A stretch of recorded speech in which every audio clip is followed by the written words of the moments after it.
Will you please welcome Randy Gage?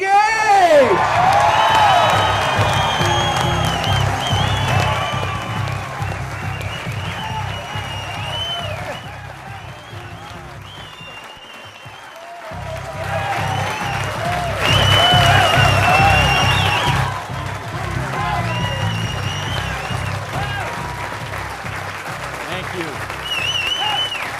Thank you.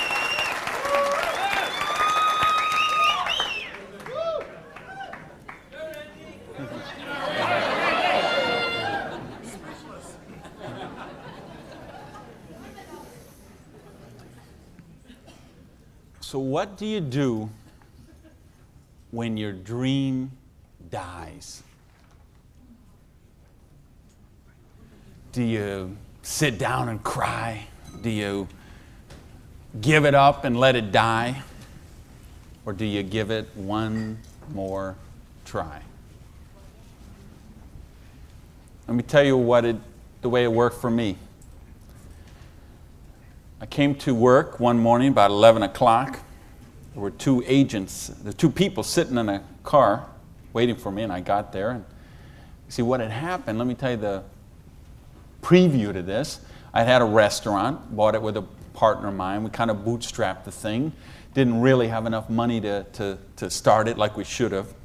We tried to grow it as best we could, but we didn't pay the taxes, and we struggled by and borrowed from this account to that account and this account to that account. And eventually I bought him out, and I sent a letter to the IRS, who's the tax agency there in the States, and said, I'm the new owner here. We've had some problem with taxes. I want to make this right. Let's work out a payment plan. And I never heard anything for 3 months. So I sent a check in there. Here's a deposit, $1,000, good faith. Didn't hear anything for 3 months, so I sent another check, another letter. Never heard a thing for a couple of months until that morning. They're waiting on the car. You Mr. Gage? Yes. I'm Agent so-and-so. This is Agent so-and-so. We're here from the Internal Revenue Service. We have your letters here. We have your files here. And we notice you have $15,000 in back taxes. So we need that money. There's a 100% penalty because they were not filed. So that's $30,000. And then there's the late fees and the interest payment and the this and the that. And we need $37,000 today, or we're going to seize your restaurant. So I was like, I must have left my checkbook at home, right? And so I called my lawyer, I called my accountant, they all said the same thing. There's nothing you can do, Randy. You got to work something out with these people. And I remember hiring a consultant who used to be an IRS agent, and she negotiated with him. She called me one day and she said, Randy, we're at the end of the road. The way they keep compliance is they have to set some examples sometimes, and you had a busy delivery business and they saw those cars going all the time with the signs on them, and they need to make examples, and they just want to make you an example. And so they auctioned off the place on the courthouse steps, $500,000 a year operation. They auctioned it off for $11,000. And I couldn't beg, borrow, or steal $11,000 to get it out of hock, so that was the end of my dream. And I remember driving along in the car that day, not even my car because I didn't have a car anymore. I remember driving along in my friend's car and crying in the car, thinking, I have to call my mother and tell her this. I have to tell my friends this. I mean, I was so ashamed. I was so humiliated. I didn't know what I could do. How was I going to tell people that I had lost my business? And between the $37,000 I owed those guys and then the money I owed to the vendors, whatever money I had left that day, I took and paid off the employees and said, this is the last check you're going to get, so do what you can with it.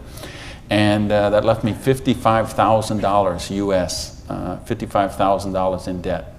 No house, no car, no credit cards, no job. And what do you do in a situation like that? Well, when you have your dream. And see, that was the biggest dream I had at that point in my life. Because as you heard from Ford, I'm a high school dropout. I started off as a dishwasher in a pancake house. And then I worked my way up to cook, and then I became a waiter, and then I was a manager trainee. And I thought, boy, if I could just be a restaurant manager, that would be, I could wear a tie, I'd go around with the coffee pot. How's your dinner this evening? Everything okay? You know, I thought, oh, this would be it. Until I got that job. And then I realized I worked 60, 70, sometimes 80 hours a week for a fixed salary. And, you know, and then I became like the problem store manager, and they sent me around to different cities whenever they had a store losing money. They would send me there, and it was my job there to go and be the turnaround guy. So I'd go in and work on the payroll, work on the food costs, the controllable expenses, make the thing profitable, and they'd send me somewhere else. I lived in 18 cities in 5 years. So think what kind of home life you have, what kind of friends. You don't have any friends, you don't, you know, because people stop calling you. Because every time they call you, you're always working. And you never go to the movies, and you never go to dinner, and you never go anywhere, so they just stop calling you. And your work becomes your life. And I know we got people in this room tonight and people watching on this film today who going through the same thing.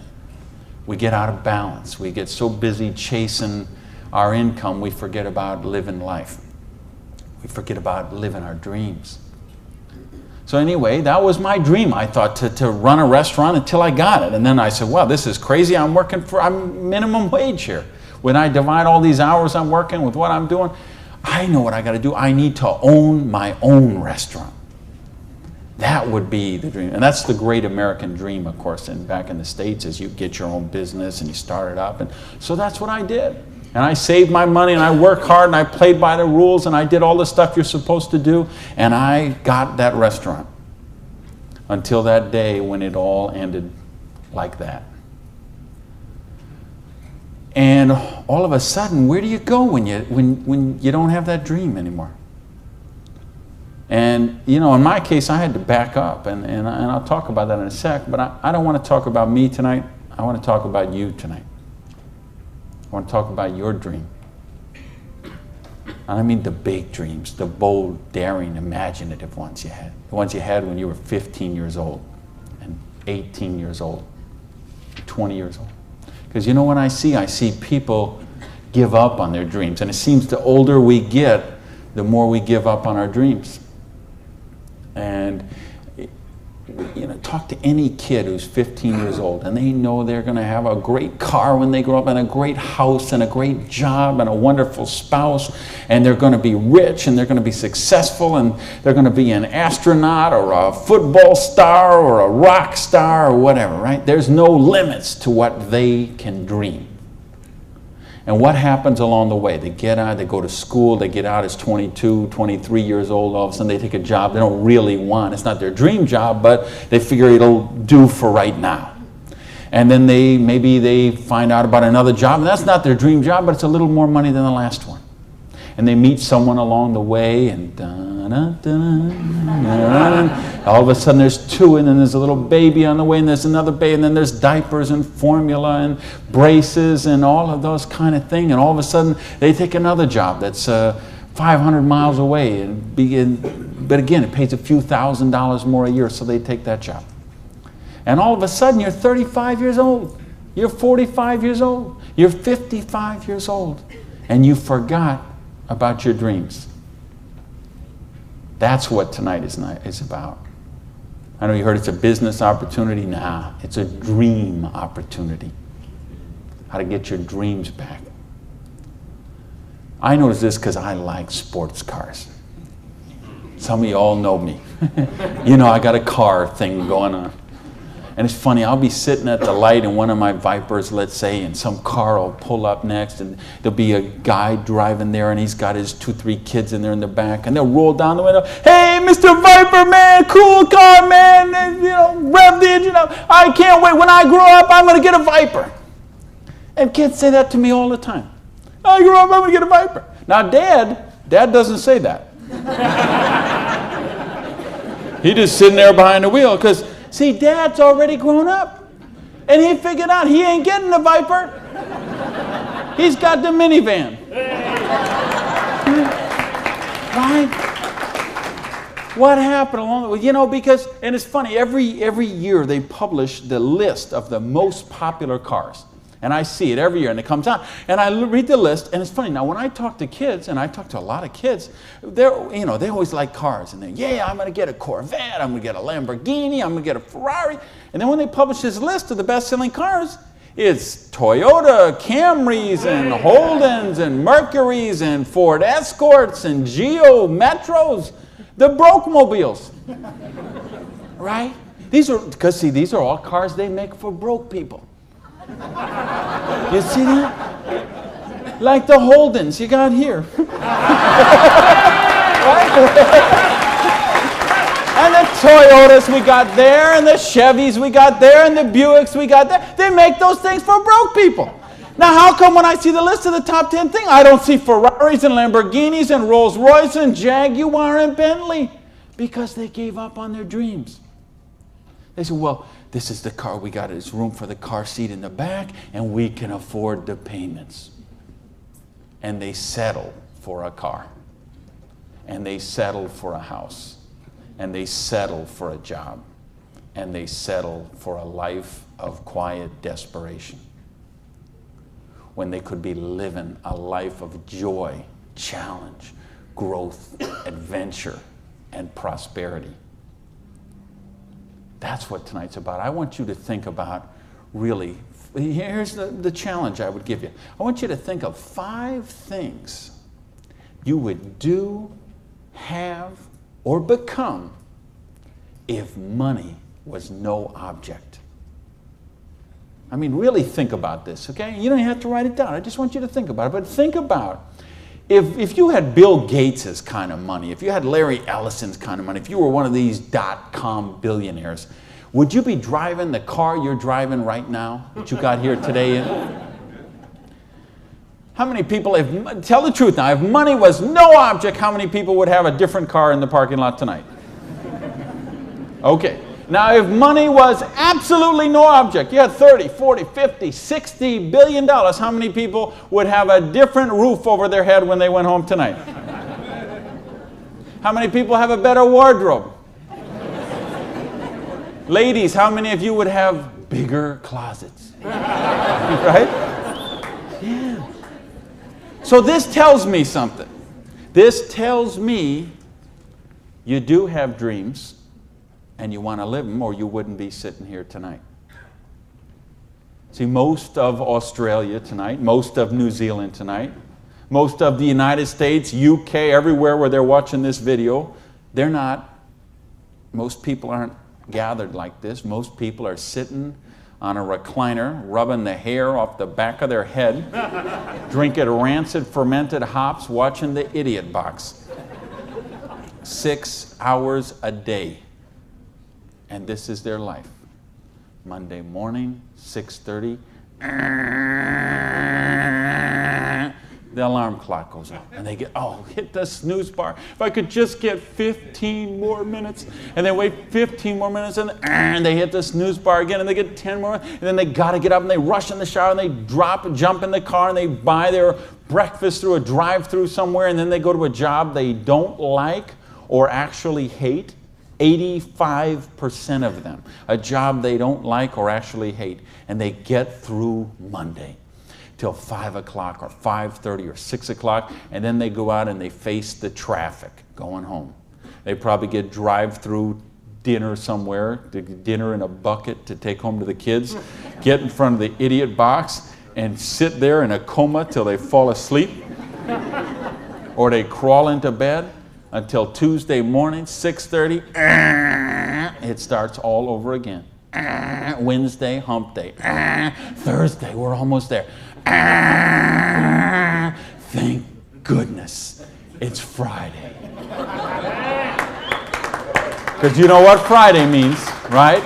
Because Friday means somewhere near the end of the day, the boss is going to say, hey, here, boy. You're going to get out that little paycheck, and they're going to get that paycheck, and for one brief moment in time, it's going to feel like it's theirs. But we know it isn't theirs, is it? because they got all those little window envelopes from the credit card company just waiting for them. And that money is spent long before it ever got there. But for this one brief moment in time, it feels like theirs. So I don't know what they do here in Sydney, but I know what they do in the States. They go out to Pizza Hut. All right? So it's off to Pizza Hut for a deep dish, meat lovers, extra cheese, extra meat, but, Diet Pepsi because I'm trying to hold my weight, And off to the Pizza Hut, and then it's off to the neighborhood video store where they rent 3, 4, 5, 6, 8, even 10 videos to get them through the weekend. And they will spend their entire weekend sitting on that same recliner, rubbing that same hair off the back of that same head, drinking the same rancid fermented hops in a coma all weekend long, video after video after video, so they don't have to think about their life of quiet desperation until Monday morning, 6:30, when it starts all over again. This is life for a lot of people. This is life for millions of people. They're missing out on the real life. They're missing out on the real joy. And I don't want that for you. I didn't come 12,000 miles here to tell you what you want to hear. I came to tell you what I think you need to hear. We got a business here that offers you a chance with unlimited income potential. It's a business to help you be successful while you're helping other people reach success. You choose the hours you work. You pick the people you get to work with. I mean, do you know what a joy that is? Just to be able to pick the people instead of those slobs you're working with. Right? I mean, the tax advantages are extraordinary. The travel opportunity, if you're like me and you love to travel the world, the travel opportunities in this business are simply amazing. Okay? So what's it take to do the business? Well, it doesn't take a lot of money. This is a very low startup cost business. It doesn't take a lot of time. This is a business you can start in 7 to 10 hours a week. And what I'm going to share with you tonight is a 2 to 4 year plan. So you say, is this a get-rich-quick scheme? Yes, as a matter of fact, it is. Okay? Because anything that can get you rich in 2 to 4 years is a get-rich-quick scheme as far as I'm concerned. Because what are most people doing? They're doing the 45-year plan, which is they get a job around 20 years old. They work for 45 years at that dead-end job they don't like or actually hate, and retire around 65 years old and try to live their golden years on half of what they couldn't get by on when they worked. Do you get that? You know, your retirement's about half of what, and I've been in all the country I've been in, I can't tell you how many different countries, and I've been in socialistic countries and free enterprise countries and everything in between, and I can tell you the retirement security, it's the same in all those places. Your golden years, if you're counting on the government to take care of you, if you're counting on pensions to take care of you, you're looking at living your golden years on 50% of what you can't get by on right now. So if your idea of your golden years is walking your poodle around the block, good luck to you. But if you think you're going to travel the world and go see your grandkids and live a wonderful life of leisure, you better take a very good look at what we've got to show you tonight. Because you've got to control your own destiny. You've got to control your own income. You've got to control your own retirement security. And that's one of the biggest benefits of this business. So it's a 2 to 4 year plan, takes 7 to 10 hours a week. It doesn't take a lot of money. So what does it take? It takes the dream. Because if you don't have the dream, you'll never find the 7 to 10 hours a week. I can guarantee you that. You're busy. We're all busy. You're working, you're picking up the dry cleaning, you're making dinner, you're taking the kids to football practice, you're paying the bills, you got to sleep, you got to eat, all this. You're using 24 hours of every day already. So what's got to give? You've got to find a dream, something that will take you to the frame of mind where you will change the way you live, you will change the daily actions you take, and you will change your mindset for a 2 to 4 year period. So that alarm clock will go off at 6:30 in the morning. You'll get up, you'll have your breakfast, you go to work, you'll work 8 or 9 hours at your job, you'll get out of the job, you'll run somewhere, grab a bite to eat, and go somewhere and work for another 3 hours in the evening. When you could be home watching TV, when you could be with your kids, when you could be with your family, when you could be watching a football game or something else. But you will make a sacrifice. You will say, I will find the 7 to 10 hours a week for 2 to 4 years to build my freedom, to build my security, to build my independence. And don't tell me, ladies, well, I can't do that because of my kids. Let me tell you what I say to that. Don't use your kids as an excuse not to do the business. Use your kids as the reason to do the business. So you can raise your own kids instead of paying someone else to raise them for you. You know how many people drop the kids off at a daycare center at 7:30 in the morning and pick them up at 5 o'clock at night? Those poor kids couldn't pick their mother out of a police lineup.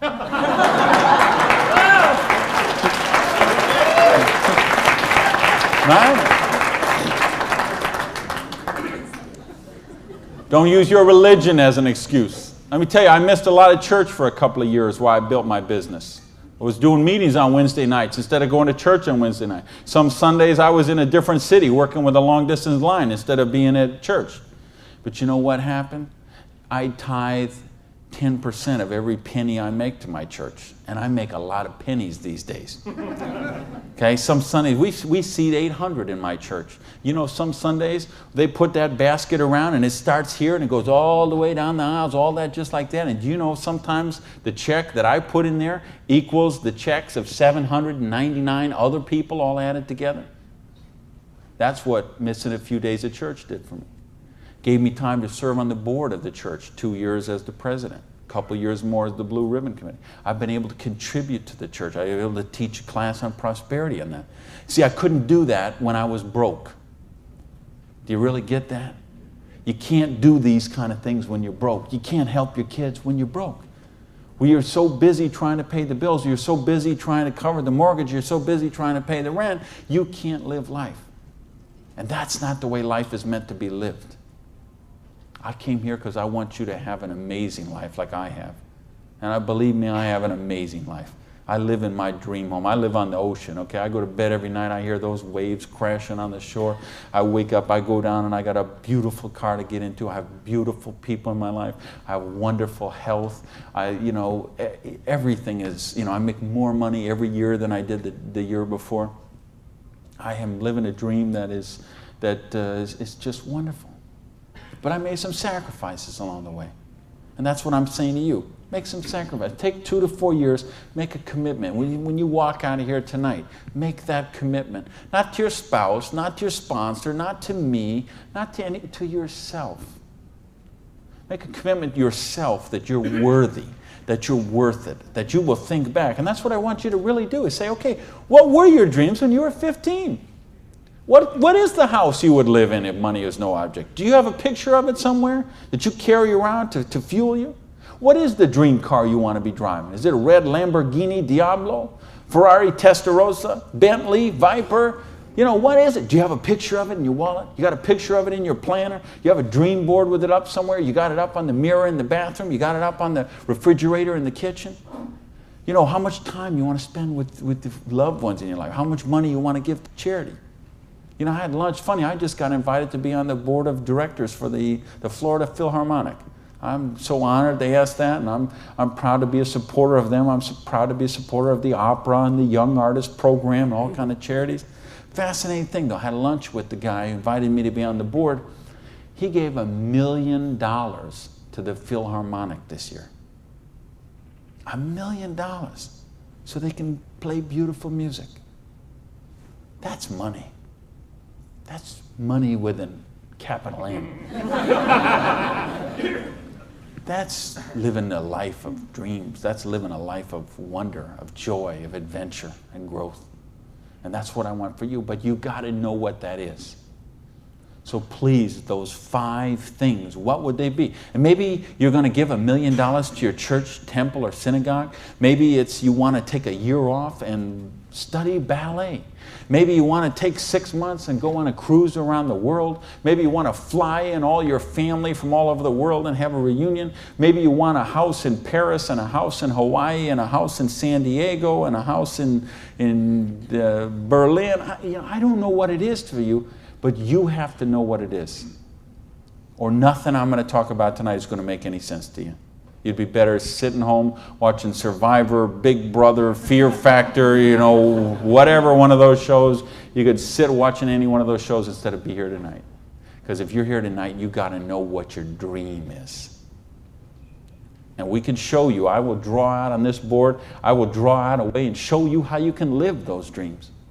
And I'll show you how to build some residual income, some retirement security, and you can just do the numbers yourself, okay? And you could say, all right, is there any of those 5 things that I would do, have, or become that I can get with what I see here on this board? The difference is, and here's the secret, okay? You wonder, okay, I know there's nothing for free. There's always a cost. Here's the thing. Here's the secret of everything I'm going to talk about tonight has to do with leverage. It's getting you out of the trap. And there's a big trap, okay? And this is the trap. It's people trading time for money. You work 40 hours, you get paid for 40 hours. So you work 40 hours and you get paid $400 a week. If you're sick half a day and you only work 35 hours, you get paid $350. If you need some extra money because there's something that you want to do, you put in some overtime, so you work 45 hours, so maybe you get $450. Well, you know what? That is trading time for money. Time for money. Hours for dollars. Hours for pounds. Hours for dollars. Hours for cougar ranch. Whatever the currency is. If you're trading time for currency, you can't get wealthy. It's a trap. You got to put some leverage to work somehow to get out of that. Because this is what keeps people broke. So in my case, when I lost my dream, and I started all over again, I said, well, I got a choice here. I can go and live like most people do and live that life of quiet desperation and just mind my own business and do the thing and be a worker drone in the collective like everybody else. Or I can go after my dreams again.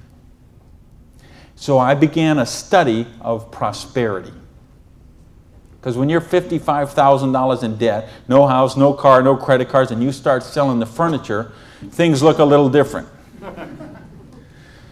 Anybody here ever sell your furniture for your business? Interesting scenario.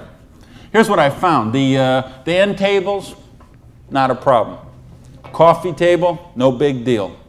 Kitchen table, hey, you can always eat in the sofa. Lamps, no big deal. You got the light in the kitchen on the ceiling. But the sofa and the bed and the TV. How did I know you'd know that?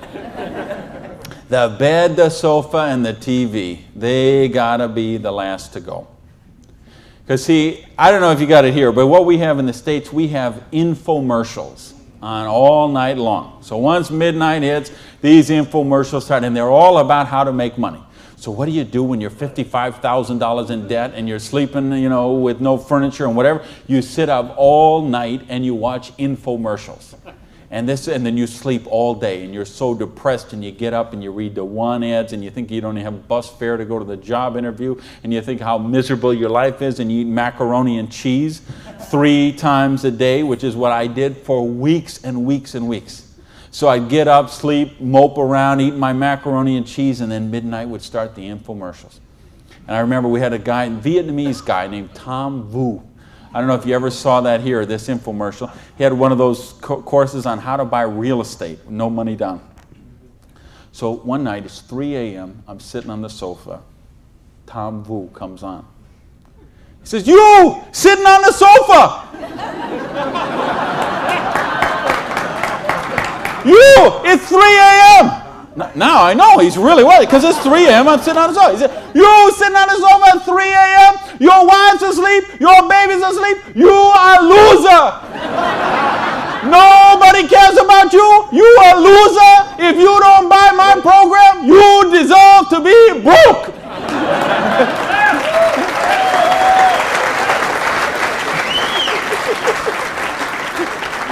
And I'm like, oh, if only I could afford this program. But of course, I didn't have the $199 or whatever it was. So, and eventually, of course, the sofa had to go, the bed had to go, and then the TV had to go. And then something else had to go. And that was my mindset.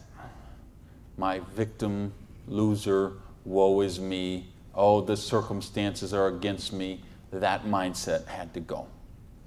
And I had to say, okay, I am sick and tired of being sick and tired. I am sick of being broke. I am sick of being sick. I am sick of being stupid. I'm sick, you know, the truth is I wasn't even broke, okay? Because I would have needed $55,000 to qualify for broke. Okay? I would have been happy to be broke at that point in my life, okay? At that point, I would have been happy to have an alarm clock going off at 6:30 waking me up. Now, is that the dumbest invention you ever heard, though, an alarm clock? You're supposed to wake up when you finish sleeping. But, right, what do? We stuck in the thing. So now at this point, I wouldn't have been happy with an alarm clock. Okay, but I started a study of prosperity. And here's what I found, 2 secrets of prosperity. If you want to be wealthy, secret number 1, you have to be your own boss. You ain't going to get rich working for other people. You know, if you've got to get a job as president of Disney Studios or, you know, IBM calls you up and wants you to be the vice president of operations, maybe you're going to make a lot of money. All I know is those people weren't calling me, okay? And they may not be calling you, okay? So if those people ain't calling you, you want to get wealthy, you got to be your own boss. Because let me tell you a secret. I don't care how nice your boss is. I don't care how much your boss loves you and wants to help you. The truth is they have to buy you at wholesale and sell you at retail. Otherwise, they don't make money and they don't stay in business. So the only way they make money off you is to buy you at wholesale and sell you at retail. So if you want to make money, you got to be able to get up in the morning, look in the mirror, and know that you're talking to the boss. And issue number 2, and this is the most important thing, which we mentioned, you've got to employ the concept of leverage. And this is something, J. Paul Getty, who was one of the wealthiest people the world ever known, he understood this. And he was quoted oftentimes, this is probably his most famous quote, when he said, I would rather have 1% of the efforts of 100 people than 100% of my own efforts. Because he understood the concept of leverage. And he became one of the wealthiest people the world has ever known. So tonight, I'm going to share with you how you can employ this same concept of leverage that the wealthiest people in the world do, and it'll allow you to get your share of that kind of wealth. And I'm happy to say, I'm one of the wealthiest people in the world. You know that? Now, you know what? I don't have Bill Gates' money. I don't have Larry Ellison's money. I couldn't spend $90 million on a boat down in the Kiwi race there next week. But you know what? I'm one, if there's 6 billion people, whatever there is on this planet, I'm wealthier than 5,990,000, you know, whatever, 99.8% of them. And I'm a dishwasher from a pancake house. But I understood leverage. Now, how do you put this leverage? It's a business called network marketing, sometimes called multi-level marketing. Sometimes we call it MLM for short. What is it? It's a business that allows you to leverage the efforts of other people who have a dream and are willing to trade that 7 to 10 hours a week to get a dream. So you're going to introduce them to the business. You're going to teach them a duplicatable system that they could follow and duplicate the same results with people that they're going to introduce to the business and create this system that everybody can follow, and everybody will get a nice chunk of the organization that is built. And because you direct your own organization, because you are your own boss, you get some residual income out of the efforts of the people that you introduce to the business. That's the leverage. It's no different than when Madonna makes a record and every time they play that CD, she gets a royalty of that. When Coppola does a movie and that movie plays, it gets a royalty of that. This is how the average person can get leverage. See, if you got money, leverage is not a problem. You can leverage your money. You can buy stocks, bonds, invest in companies, invest in real estate, all that kind of stuff. I couldn't do that. If you could buy a franchise. If I would have bought a restaurant franchise instead of opening my own restaurant, chances are I'd still be in the restaurant business. But you know what? I couldn't afford the franchise fee. I didn't have that kind of money. Ask someone about the stock market, they'll tell you, unless you got $25,000 you can afford to lose, don't even get in the stock market. Well, I didn't have $25,000 I could afford to lose. I didn't have $25 I could afford to lose. Forget about it. So I didn't have the money to leverage. And if you got a couple $100,000, couple million you can leverage, hey, maybe you don't even need to be here tonight. But I'm speaking to the rest of you who don't have that kind of money. And the rest of you who used to have that kind of money till the stock market tanked, and now your retirement fund is 40% of what it was 2 years ago. Okay, let's talk about how you build your security. Well, so what is network marketing? It's just a new paradigm in distribution. Been around for over 50 years now. And it is, why I say it's a new paradigm in distribution is because it's changing the way we get products and services to the consumer. And with things that have happened recently, like the internet, overnight shipping, satellite, telephone, fax technology, all of this stuff is driving network marketing to be a bigger force today than it has ever been. So it's been growing consistently for more than 50 years.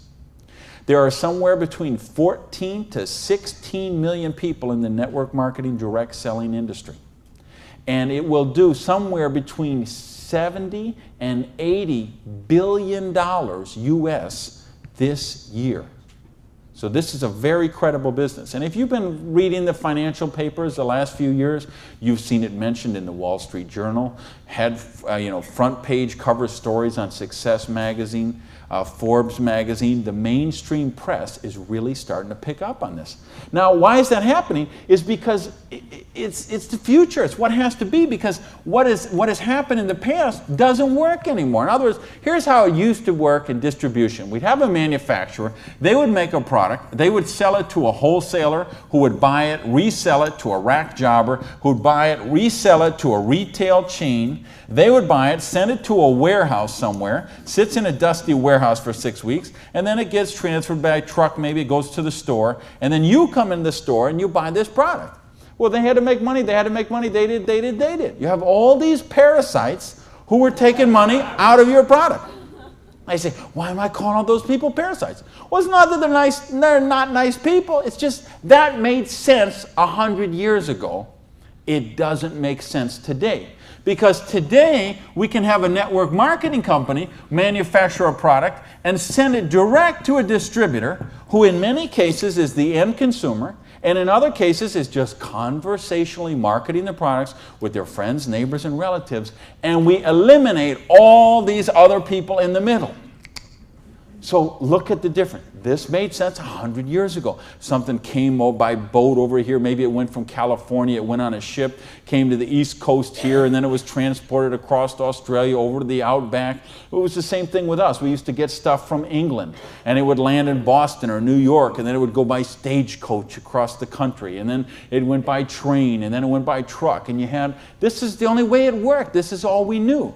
Then we got fax machines, we got the internet, we got Federal Express, UPS, overnight delivery, we got 800 telephone numbers, we got fax machines. All of a sudden, this doesn't work anymore. It's a broken model. Why do you think so many businesses have been in bankruptcy in the last 5 years? And I mean big name, 100, 200-year-old companies, retailing giants like Macy and stalwarts that we would think have been around forever. They went into bankruptcy court. Why? Because they have a broken distribution model. This is the model of today. This is the model of the future. And with what we're doing now with internet and 800 numbers and ordering, this is going to get just bigger and bigger and bigger. So what this does is this allows you an opportunity to participate on a new paradigm in distribution. I want you to think when fortunes were made. They're made in revolutions.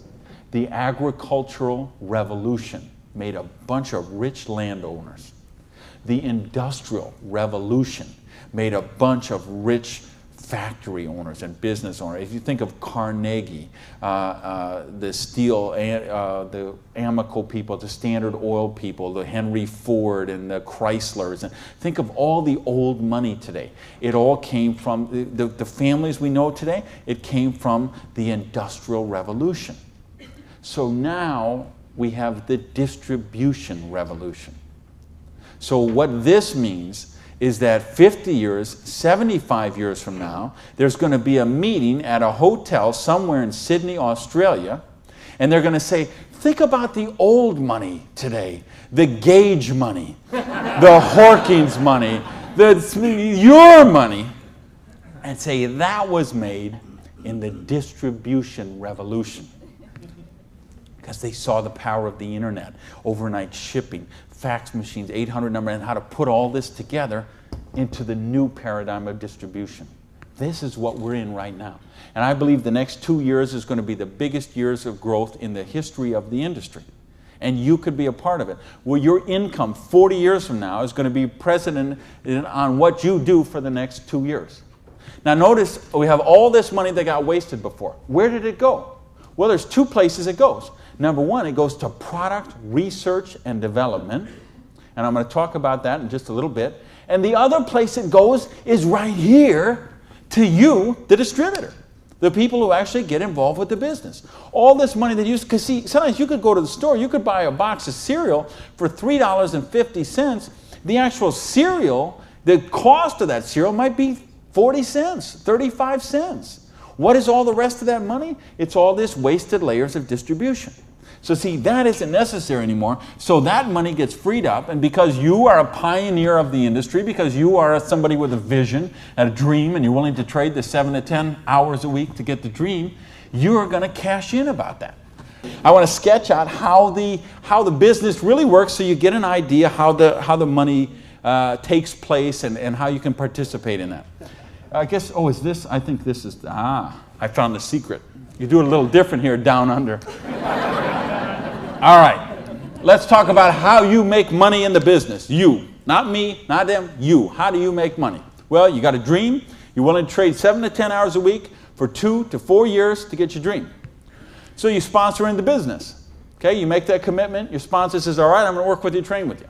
What we're going to do is we're going to help you identify, and I'll use this as an example, 6 people who you know who have a dream and would be willing to trade 7 to 10 hours a week to get the dream. Fair enough? Everybody follow me so far? Everybody follow me so far? All right, just making sure you're not nodding off over there. All right, now let's suppose that everybody involved in the business produces a volume this first month that you get involved in the business of $100. Now notice I didn't say $1,000 or $10,000 or $100,000. I said just $100. Why? Because I want to show you this is very simple, very duplicatable, very doable for everyone.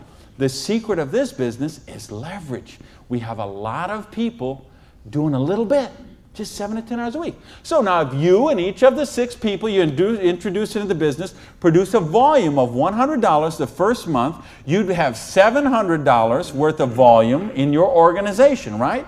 Now we have a lot of different companies represented here tonight. There's all kind of different pay plans, but I think you're going to find as an average, what you're going to see in the business is you can make about 10% of what your organization does in volume.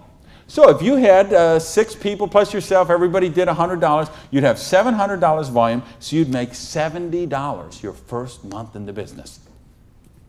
Now you say, come on, Gage, you brought me here for $70 a month. I can't even wash my Lamborghini for $70 a month. I understand. But see, believe me, I understand. I know what it's like to keep cars clean. But this is just month number 1. And how much, if you're a doctor, and by the way, if you're a doctor, if you're a lawyer, if you're an accountant, you know what plan you work under? Trading time for money. Just like the bus boy at the Denny's restaurant, the doctor, the lawyer, the accountant, trading hours for dollars, same thing. So how much did you make when you learned to be an accountant? You probably went to school for 10 years. While you learned to be a nurse, when you learned to be a doctor, when you learned to be a lawyer. Think how many, you didn't make anything. So don't be crying about your lousy $70 here, okay? Because you're learning the business. Because look what happens next. Now the second month, we're going to say, we're going to help you help your people. We're going to teach you that duplicatable system to teach your people. And we're going to have them, now we're going to say they're not quite as bright as you are, okay? They didn't quite get this as good as you did. So they each got 5 people that they're introducing to the business, all right? Now, of course, it will not work out exactly this way, because I know some of you accountants there are sitting there thinking, okay, this guy might only get 4. Don't worry about that. I'm just making an example. So you got the 6, and this 6 each got the 5. Well, that would put 30 new people in your organization. Plus you still have the 6, plus you got you. So now, the second month, you'd have 37 people, each doing $100. How much would that be? $3,700, right? So 10% of that would be how much? $370. Now you say, okay, $370 is a nice little pin money, but it still isn't going to buy my Lamborghini. I understand that. But that's just month number 2. Because all of a sudden, look what happens. There's 36 other people who are, now they're not working for you, they're working for themselves. So they're not calling in sick, they're not stealing paper clips to take home, okay, none of this stuff. They're all working for themselves, right? Now, what happens when we duplicate the process? And we say, now we're going to teach them how to teach their people. And you say, well, how do you do that? We've got a complete step-by-step duplicatable system to show you how to do that. You're going to teach your people how to teach their people. So we say, what if those 5 each just got 4? Now, why I'm doing this? Because I want to be really, really conservative. If I showed you what could really happen, I'm afraid you might swallow your teeth. So I'm going to be very conservative. So now if the 30 people each just got 4 people, now we'd have 120 new people in the organization. They don't work for you, they work for themselves. 7 to 10 hours a week, they're building a dream. 120 plus the 30 plus the 6 plus you, that's 157 people. Everybody just doing not $1,000 a month, not $10,000 a month, not 100 lousy dollars a month does $15,700 income or volume, which means your income for month number 3 would be $1,570. Now all of a sudden we have a little money, we could play with something. We could do something with $1,500 a month. Do you know how many bankruptcies would be avoided with $1,500 a month? I would make a bet to say of all the personal bankruptcies, and there's been a record year for personal bankruptcies the last 6 or 7 years in a row. Every single year has broke the record from the year before. And I had someone very close to me did this just a couple years ago. And I'm telling you, I bet 90% of them would be eliminated with $1,500 a month.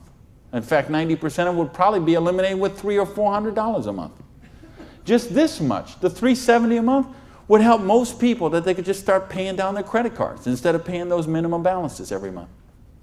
By the way, do you know how long it takes to pay off your credit card if you're paying the minimum balance every month?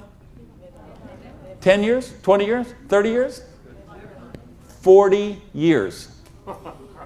That's how long it takes. So if you're paying the minimum payment every month, get happy, because in 2042, you're all paid off.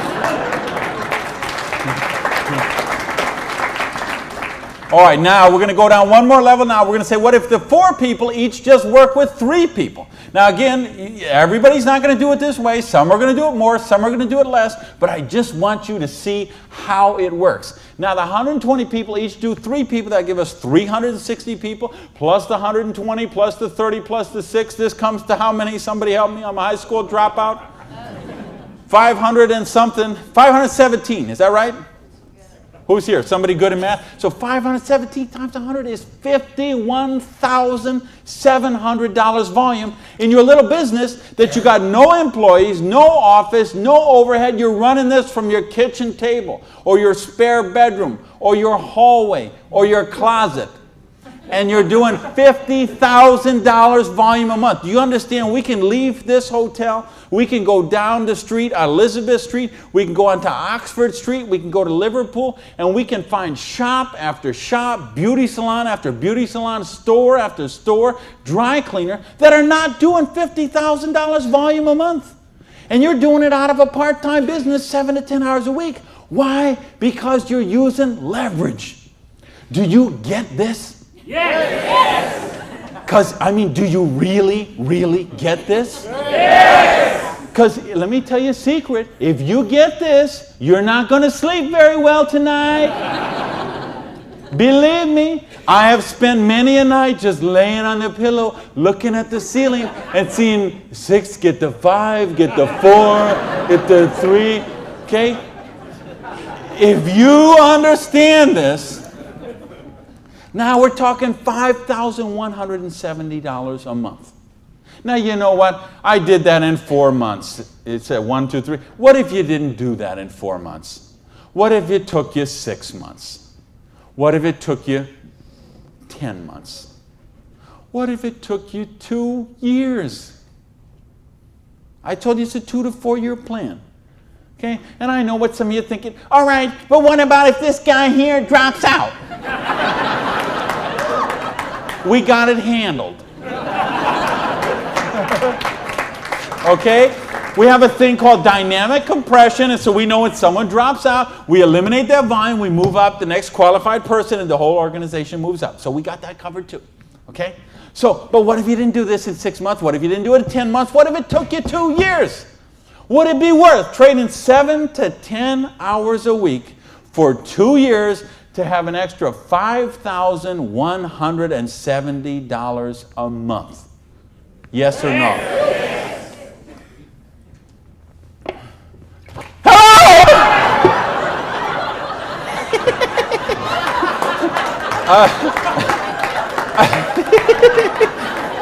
Aren't you glad you got the front row, baby?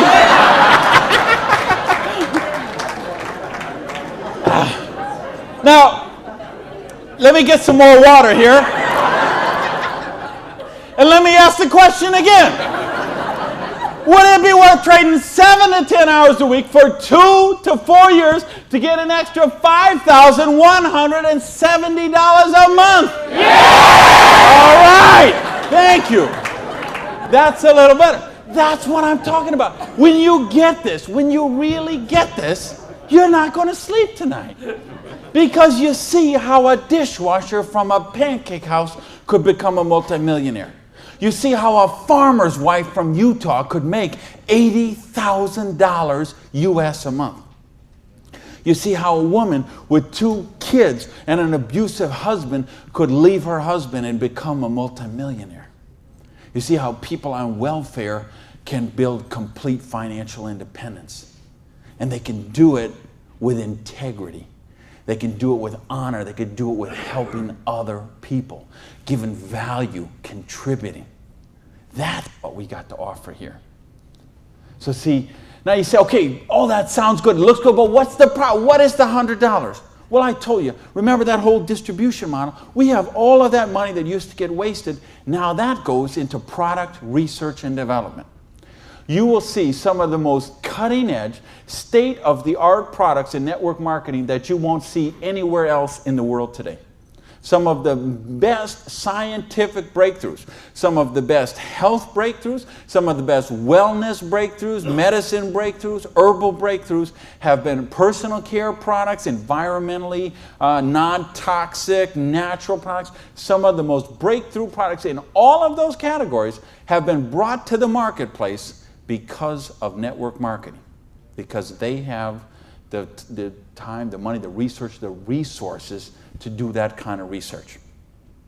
So what I'm going to ask you is, if you're here, you're looking at this for the first time tonight, if you're on the video and you're seeing this for the first time tonight, you have a conversation with the person who invited you here. Have a conversation with the person who asked you to watch the video. And they will give you a catalog. They'll give you some brochures. They might have some tapes, some videos, some other things, and you'll find out about these products. What I want you to see tonight, right now, is the big picture. how the distribution model works, because this is how fortunes are made. People who recognize new paradigms become pioneers in those paradigms, and they reach the reward for generations sometimes. So the products are there. Next question is, say, what about the support? I don't know anything about this business. I've never done it before. How can I do the business? Well, that's what the system, we keep talking about a system. In other words, we've got a system where we're going to teach you how to do the business, and we're going to teach you how to do the business while you actually do the business. That's why we've got this presentation up on the internet. That's why we have this meeting in this hotel here tonight. You have a sponsorship line. So you see, a lot of people say, well, I don't want to be this guy here. I want to be this guy right at the top, because look at all these people he's got under him. Well, you know what? This guy or this gal down here, this person and this person and this person and this person, and all the way up to the company, all those people work for that person for free, because every one of those people have a vested interest in their business. So you want to have 150 people between you and the company, because they all work for you. So they will go with you and they will do two-on-ones with you. They will go to your prospects and sit down at a coffee shop and bring a notepad and explain the business to them.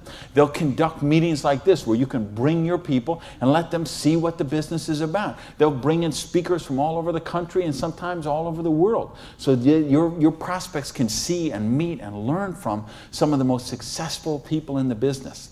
There's conference calls, there's monthly newsletters, there's regional trainings, there's company conventions, there's audios and videos and brochures and booklets and catalogs. There is just hundreds of little tiny things that are all designed for one particular goal in mind: to make you successful. See, you are in business for yourself, but you're not in business by yourself, because you have that whole support network of people to help you build the business. So, and that don't happen when you open up your own, and you know this, most of you in this room, you know, if you've ever been in the restaurant business like I have, you know what I'm talking about. If you own a beauty salon, you know if you own a little store or a shop, you know you don't own the business owns you. And you know if you work for someone else, you're never going to get wealthy that way. So what we've got tonight is a model that lets you work for yourself, but not by yourself, and it gives you the option to build your future. Now, I want to give you 3 options. If you're thinking about the business, I want to suggest 3 things to you. Option number 1 is you say to me, you know what, Randy, that sounds good, it looks good, but you know what, I'm one of the 1/2 of 1%. I love my job, and I get paid exactly what I'm worth. Well, you know what? If that's you, I don't know how you still made it this far in the room tonight, but if you did, thanks for staying. And then we'd love to have you as a customer, okay? And what I'd ask you to do is to talk to the person who invited you tonight and ask them about the Preferred Customer Program. Because I told you, we've got some of the most cutting-edge, state-of-the-art products that you're going to find anywhere. And the difference is, if someone in this room or someone who asked you to watch this video told you about them, they will become your personal customer service representative. So you're not calling some 800 line that you never met, or sending things off and going into a store and standing around for 20 minutes trying to get someone to wait on you. You're going to have the personal attention of somebody who knows you and cares about you and will look after your needs personally. Now, option number 2 is what we call the small business. You say, you know what, Randy, this sounds good. I like the idea of being my own boss, and I like the idea, or maybe you're looking at a nutrition company and you say, well, I'm a chiropractor, massage therapist, an iridologist, or physical therapist, and I want to sell this stuff to my clients. Or maybe you're being presented to a personal products company and you own a spa or a gym or salon and you think you could sell them there. Or maybe it's a cleaning product stuff and you've got a cleaning service and you could sell them to your clients.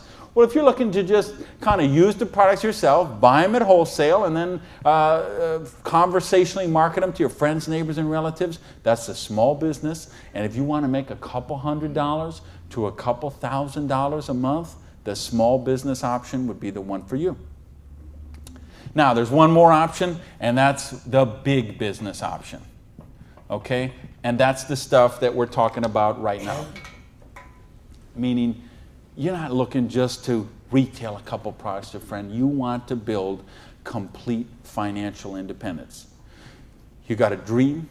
You're willing to trade that 7 to 10 hours a week to get the dream, and you're willing to do a 2 to 4 year plan, and you want to work to build that dream.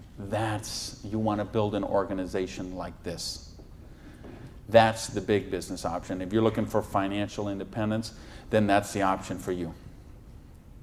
Now let's bring this all together. I told you what happened when my parade got rained on. My dream looked like it was going to die, and I drove around in that car. I remember crying in that car, thinking, having to call my family and call my friends, and that it just took so much out of me. And I'll tell you what I did. I went in, and here I was. I had owned a restaurant. I'd owned 2 restaurants in my life. I had been a restaurant manager for years. I went and found a restaurant in South Miami, a little diner that was open for breakfast and lunch only, way in the Southwest where I didn't know anyone, and I got a job as a breakfast cook, flipping eggs. For 2 reasons. Number 1 is they would pay me cash every week. They would cash my paycheck, give me the cash, because I didn't have a bank account, because if I had a bank account, the tax people were going to seize it. So I needed someone who would pay me cash, and I needed to go get a job and just make some money to buy macaroni and cheese. And I had to lick my wounds. I had to take a couple of months and just regroup. I had lost my self-esteem. I had lost my drive. I had lost so much that I just didn't even know where to go. So I needed that time to do that. And so I got up every morning at 5 o'clock in the morning and took a bus down to South Miami to be there by 6 o'clock, 6:15, and flipped eggs every day till 2:30. And I did that all week long. And I did that for months to kind of just get my sanity back, get my esteem back. And then I went back to this business. And see, I didn't have the money to get back in the business because I still owed tens of thousands of dollars. But I had been in the business once. I had made some money. That's where I got the money to buy the restaurant initially. And what had happened, I'd been with a new company. It was not a stable company. I got some money. I bought my restaurant. That company went out of business. Well, then I was in the restaurant and working 80 hours a week, and then it just, that's what happened. So now, owing $50,000, I knew I was never going to pay this off flipping eggs, and I knew I was never going to pay it off even if I got a job as a restaurant manager. I mean, do you know how long I'd have to work as a restaurant manager before I could make $55,000 and pay it off? And I owed even more then because I borrowed a bunch of money just to live. So I said, I've got to get in this business. So I went to someone I knew in the business who knew me from before, and I said, you know me, you know that I can work, you know I have a dream. I don't have enough money to get in the business. I needed about $600 to start that business. Rob, he lent me that $600. And you know what? Best decision he ever made. So I went out, and I didn't do this business 7 to 10 hours a week. I did this business 7 to 10 hours a day. I sponsored 9 people the first month of the business, okay? I didn't do 6. For those of you who say, well, it doesn't work this way, you're right, it didn't. I sponsored 9, okay? And at the end of the month, I had 60 people in the business, month number 1.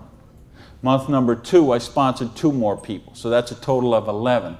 I had about 130 people in my organization at the end of month number 2. Month number 3, I didn't sponsor anybody. Okay, I just worked with the 11 that I had sponsored in the first 2 months. The organization went from about 120 people to 360 people. And month number 4, I sponsored a couple more people in the business, and the organization was bigger than this one right here in the 4th month of the business. It wasn't 6 months, wasn't 10 months, wasn't 2 years, wasn't 10 years. It was 4 months. And I made easily double that money. What you see on the board, I made that in my 4th month of the business. Now, how did I do that? I needed to and wanted to very badly. I was hungry. I had a dream, and I was sick of being broke. And that's what I want you to get out of this is, do you understand? This is how it goes. There's no limit here. You could sponsor 7. You could sponsor 8. You could sponsor 9. You could build this whole organization, build yourself up to get $50,000 or $60,000 a year residual income, and then you could go out and you could sponsor 5 more people and start the whole process all over again, the same exact thing. And you could have 100,000 residual going. And you could start with 5 more and you could have 150,000 residual going. And if you put 5 people a year in, and it's very simple, put 5 serious people in the first year, put 5 serious people in the second year, put 5 serious people in the third year, and you will be making a fortune. Put 5 serious people in the fourth year, you'll have a business worth at least $1 million, I project.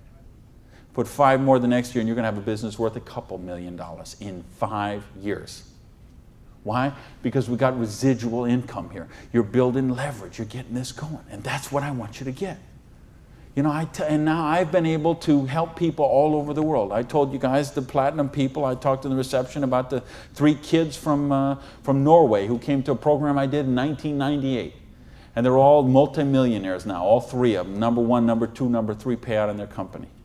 I think of you guys right here in the front row and what you've done the last couple of years. And you know the people I had in London, those people there, what they're doing there. I got people all over the world. Just, they got a dream. They're willing to trade it. We give them a system to follow, and they're living their dreams. I think of a lady named Mary in Colorado. Lady I mentioned earlier. 2 kids. She's sleeping in her friend's basement because she's on welfare. Divorced, no husband anymore, no one to help pay for her kids. So she was on welfare. And along the way, she got attracted to the business. Along the way, I was able to touch her and touch her life, show her some things, how to follow a duplicatable system. She built an organization making $30,000 US a month. Now, you know, the $30,000 US a month, I'm okay with that because you can get by on that. Okay. I couldn't get by on that, but I know a lot of people could get by on that. But you know what? It's not the 30,000 that gets me so excited about what Mary did. It's what Mary did. It's the example she does for her 2 kids. Okay? It isn't just the money. It's what, I mean, do you know what that means to those kids to see this woman who was on welfare and just desolate and nowhere to turn, and you meet her today and she is so well dressed and positive in her esteem, and she's so confident, and she is modeling this behavior and setting such an example for her kids. This is how you raise good kids. Is you show them how to be successful yourself. You don't tell them grow up and get an education, grow up and be successful, grow up and make money. You model the behavior for them. Jan Rue, who a lot of you know, I've done programs with Jan. Here's a lady, same thing, abusive husband, divorced, 3 kids I think, became the #1 payout in her company. Why? Because she had a dream. And she was willing to trade that 7 to 10 hours a week to get a dream. And we've got the model here where you can do that. There is no limit to what you can do. But I don't want to talk about my story anymore. I don't want to talk about Jan's story. I don't want to talk about Mary's story. I don't want to talk about Orion's story. I want to talk about your story. I don't want to talk about my dreams, Jan's dreams. I want to talk about your dreams. You know, go back to where we said earlier. Is there, did this kind of thing, if you did this in 6 months, a year, 2 years, is there something on your list of 5 things you do have or become you could do with the down payment, with what we're talking about there? And if not, how big is your dream? How, are you willing to pay the price? Are you willing to live your dreams? Because if you are, we've got the business that will allow you to do that. So I got a couple questions for you, and then I'm out of here. I'm looking for 1-word answers. Question number 1. Do you believe you're really worthy of success? Yes! Question number 2. Are you really willing to live your dreams? Yes! Yeah, baby! And question number 3, the last question, and I'm looking for a 1-word answer once again, and you better blow the roof off this joint because that's it, and I'm out of here. Because all of this, all of these numbers, all these things, it all goes back to this one circle. These are not circles. Every one of these represents a person, and this circle right here represents you. And this thing only works if you believe in you. If you believe you are worthy, if you believe you have a dream, if you're worth that dream, if you're willing to trade that 7 to 10 hours a week to live that dream, if you're willing to not let your dream die. You're not willing to sit down and cry, even if you have to sit down. I had to sit down and cry. But you're not willing to give up and let it die. You promise yourself, you make yourself, you commit yourself to give it one more try. So the last question I'm asking you is based on everything we've talked about tonight, everything you know about this business now, everything you know about the person who invited you, everything you know about you and what you are and what your dreams are. I need to know, are you willing to give it one more try? Yes! Thank you. Good night, everybody.